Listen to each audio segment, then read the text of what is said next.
for coming to my talk today. So I'm Aiichiro Nagaki from Hokkaido University, Japan. So my research focuses on fast organic synthesis and fast organic chemistry using from reactors. Okay, today I'd like to talk about our current work. So the title is Flash Chemistry, Synthetic Chemistry Guided by Flow Microreactor Research.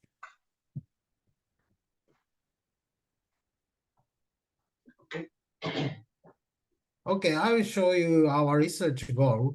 We work on organic chemistry that cannot be achieved in flask, this one. So in order to achieve this goal and purpose, we focus on reactors that give special reaction environment that are different from flask. So our approach is to use flow microreactor. So show it here. So this type of reactor has micro-reactor reaction environment in the flow. They give very special reaction environment. Moreover, we focus on combining flow microreactor technologies with various chemical technology such as shown here. So we focus on synergy effect by several technologies. So we mainly work on flash chemistry to do fast reaction. So today, firstly, I'd like to talk about it. Okay, this slide show you what flash chemistry is. So this is definition. Flash chemistry is organic chemistry using ultra-fast reaction to synthesize the desired compound in a flash. That means we can perform and control very, very fast reaction. So please look at this picture. The yellow area is slow reaction and blue area is fast reaction. In flask, it is very difficult or impossible to control very fast reactions, that blue area. We can only use slow reaction with a long reaction time, also this yellow area. That's because slow reactions are generally controlled by true reaction kinetics. So when reaction rate is higher, such reactions are affected by mass and heat transfer. In other words, ultra-fast reactions do not follow true reaction kinetics. So the reactor size and reaction environment decides the border of the two areas. So the reaction size and reaction environment is very important for reaction control. So from the next slide, I will show you the size vector of the important reaction control parameters. So let's look at how the reactor size affect temperature control. So we can see batch reactor here and flow microreactor here. We have one milliliter reaction solution. Batch reactor has a surface area of 3.8 square centimeter. So microreactor has the surface of 40 square centimeter. It is more than 10 times. The smaller size leads to the larger specific surface area. As heat transfer occurs through the reaction surface, higher surface to volume ratio give much more effect temperature control. So therefore, microreactors can achieve better temperature control, such as shown here, a lot of reaction temperature control. Okay, let's look at how reaction size also affect mixing speed. From micro mixing principle, molecular diffusion play an important role in mixing. The first step of mixing is molecular diffusion, and the diffusion time is proportionally to square of diffusion pathway. Look at the mixing in batch here. When we add the red solution into blue solution and mix, the mixing solution is divided into smaller segments by stirring. But segment is moderately small, diffusion path is still long, so mixing time is long. On the other hand, For mixing in microreactors, you use micromixers. The micromixers divided the solution is buried in segment. So diffusion path is very short, such as 1 micrometer.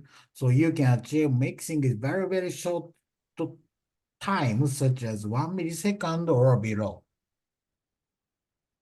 Okay, this slide shows why we can control much faster reaction in microreactors. So as I said just now, the smaller reaction size give better temperature control and fast mixing. So border of blue area move to the left, so fast reaction.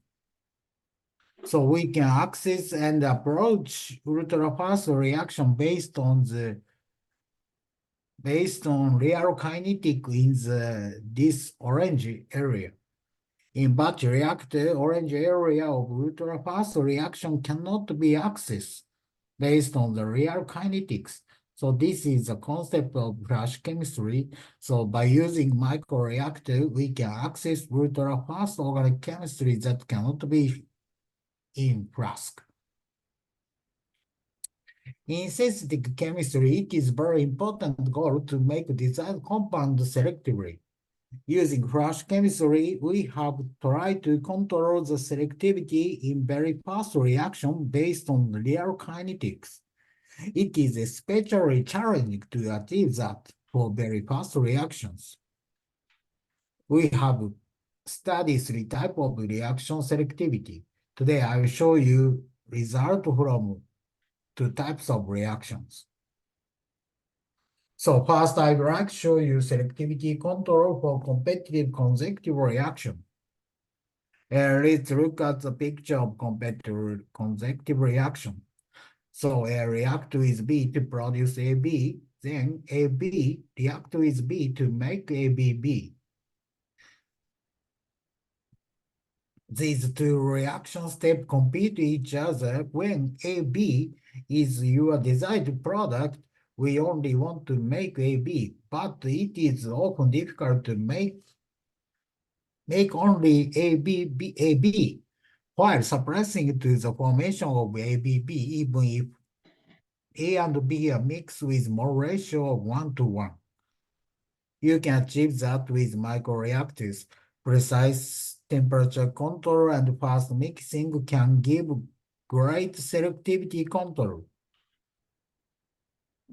We would like to show you our result on the reaction of acyl chloride with organometallics. We want to make keton selectively. However, the reaction of keton with organometallics took place, and then the desired alcohol was produced. So I'll show you result from batch reactor. You can see the low yield and the low selectivity of keton, even with the reagent of 1:1 ratio. Larger amount of undesired alcohol was produced in batch reactors. So I will show you the result from microreactors. So let's look at this picture from microreactors. So acyl chloride and the solution of deuterium was introduced micromixer M1 and mix, and then mixing solution pass through microtube reactor R1.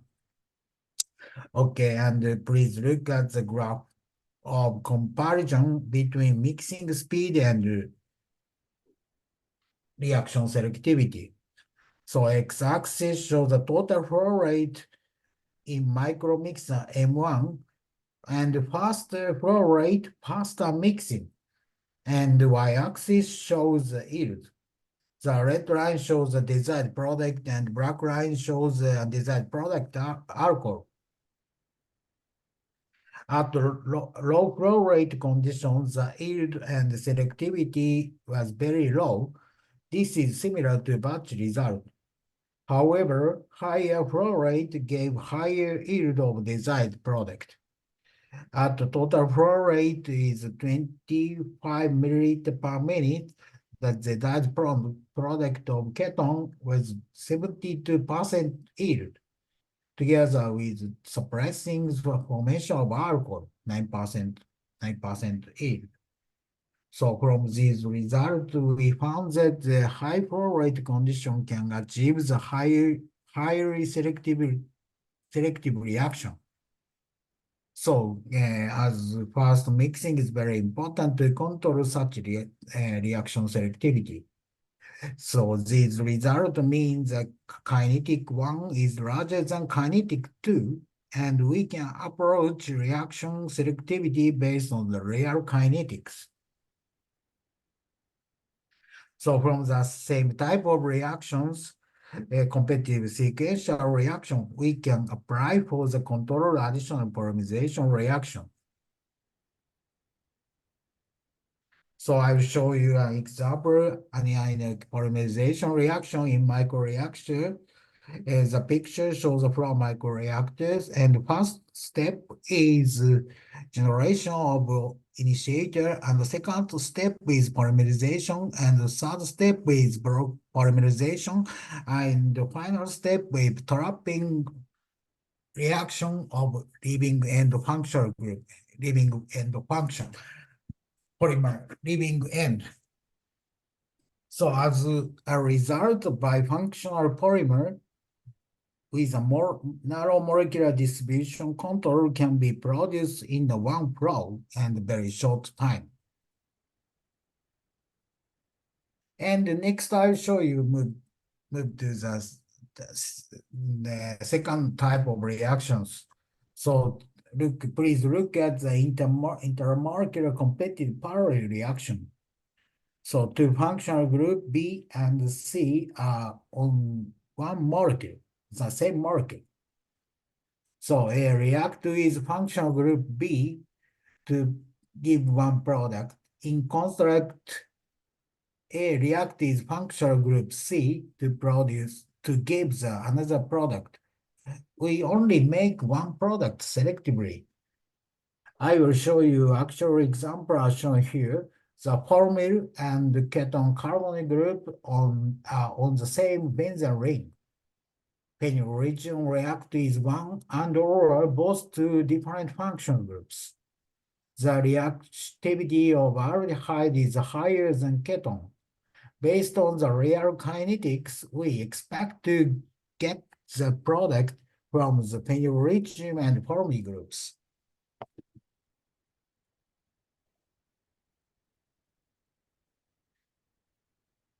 So in batch reactors, the mixture of three products was produced as shown here.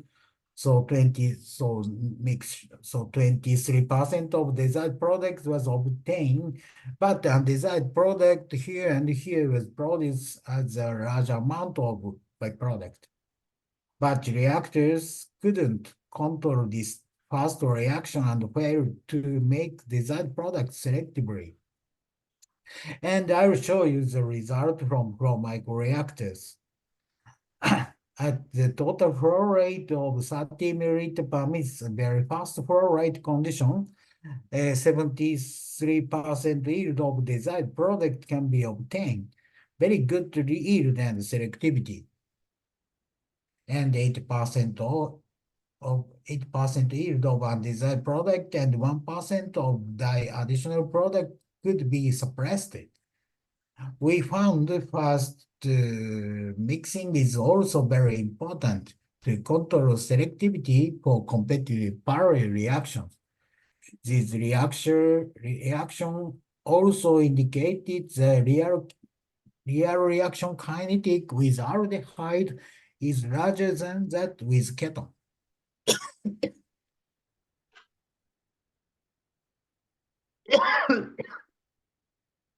Okay, and in the final topic, I will show you move the intermolecular reaction.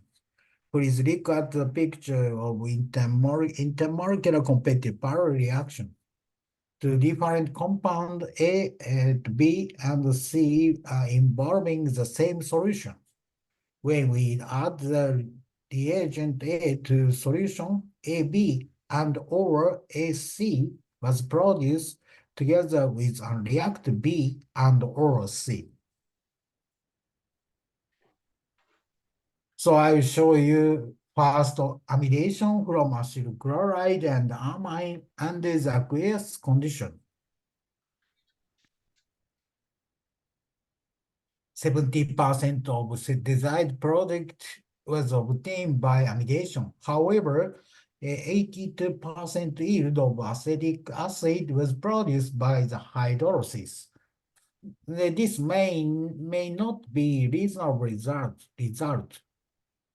This is a type intermolecular competitive power reaction. So in this case, the compound A react is a target amine and or water C. When desired reaction is amidation, we need to control reaction selectivity. So I will show you result on the same reaction in flow. Surprisingly, we made 78% yield of desired product here, and undesired product acetic acid was produced in 22% yield, so very low yield, so very small. From these results, you can see fast mixing is also very effective to control selectivity for intermolecular competitive power reaction. So these results also indicate its real kinetics with amine is rather than with that with water. So we can perform fast amidation using acyl chloride in water. And based on the previous result, we can also apply for the amidation of interleukin-6 in water. So first amidation to raising of protein in water, less than 1 minute, we got the desired product, 46% yield. The breakthrough point is very fast amidation and better selectivity.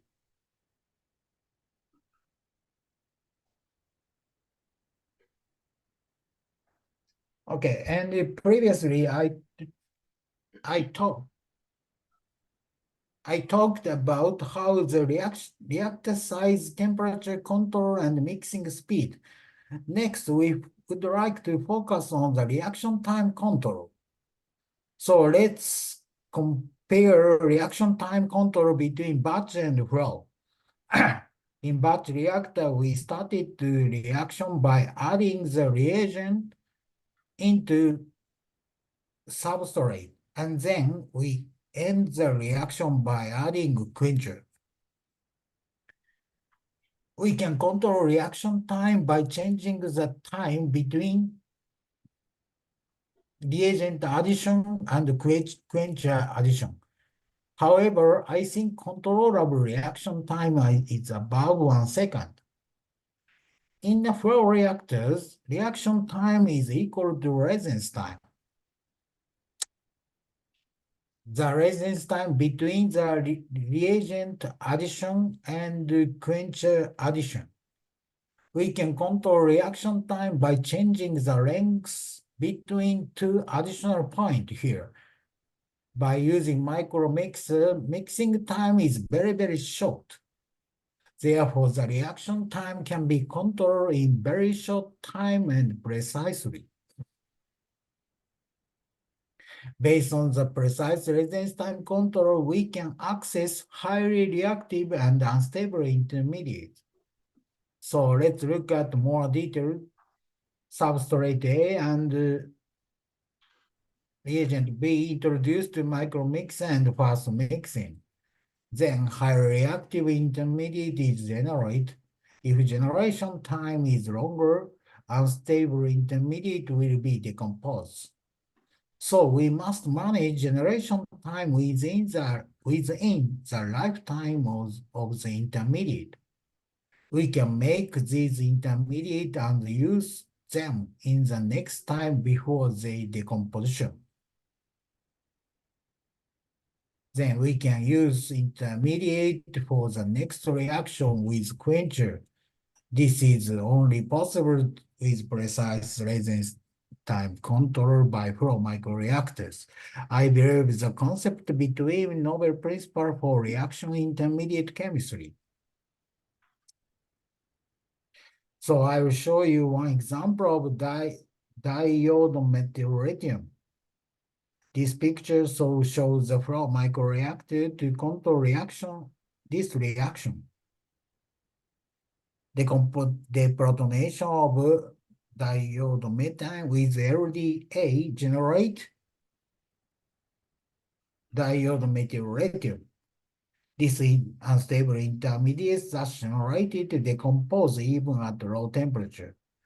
By choosing appropriate residence time and temperature to generate such intermediate, we can achieve the use of diode meteorium to give monodeutenated products selectively. So I'll show you the relationship between temperature, residence time, and yield. X-axis is residence time and y-axis is temperature. The number indicated the yield of desired product in percentage. We got high yield and limited residence time and temperature control. So red area. You can see the yield depends on very small change of residence time. For example, at minus 40, and the residence time is 0.98 seconds, the yield was very good. And the longer residence time resulting in the lower yield. That's because elimination reaction took place. So the residence time also resulted in a very low yield, that because unreacted substrate remained. Therefore, the residence time and temperature map gave good reaction condition and variable information on highly reactive carbon-1 carbenoid region. And based on the previous result and approach, we can access very carbon-1 carbenoid region impossibly in flask. Similar transformation can be achieved to give the corresponding monodeutenated product in good yield. Especially diode methane take advantage of very useful reaction.